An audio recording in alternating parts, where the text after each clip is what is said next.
I promise I will not give an extended homily. The homily today is this Passion of Christ. But I'd like to just say a couple of things to orientate us for this week, whole week.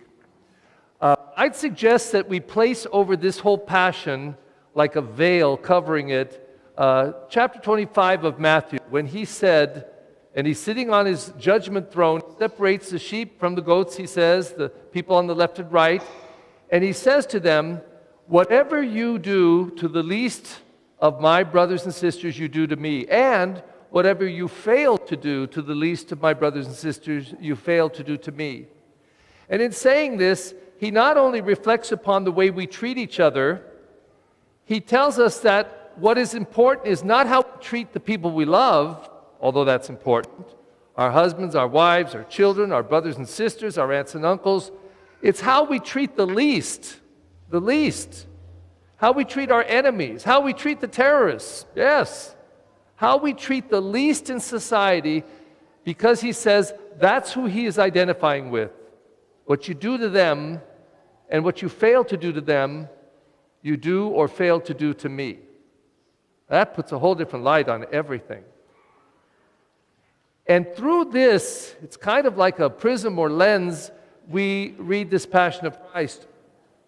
And I would recommend that you read it again this week. Read the Gospel of Luke.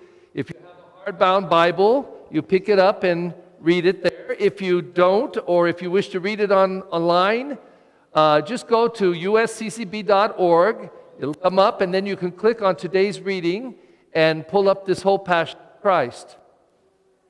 And when you read it, my recommendation is identify with every single person in this story. Be that person as you read it. Feel their feelings. Think their thoughts.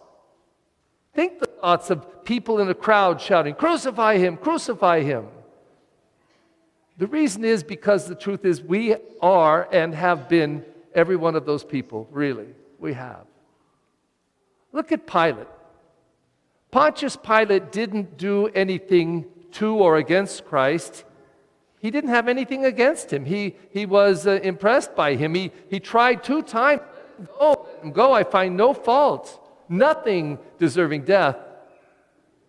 But Pontius Pilate in the gospel was weak.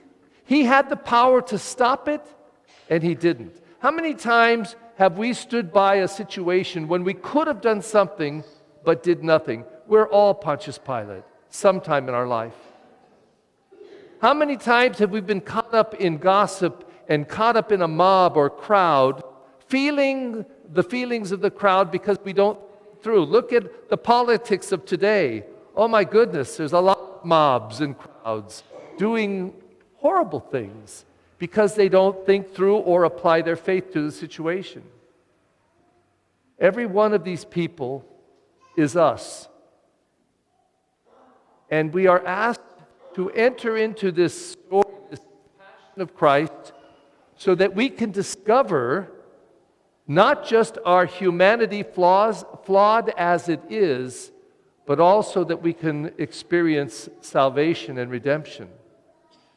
Now, if you want to go hardcore, really hardcore, watch Mel Gibson's The Passion of Christ. It's revolting. It's revolting. And when they whip Jesus with these whips, at the end of them, there's a little piece of metal that rips off his flesh, and they show it all.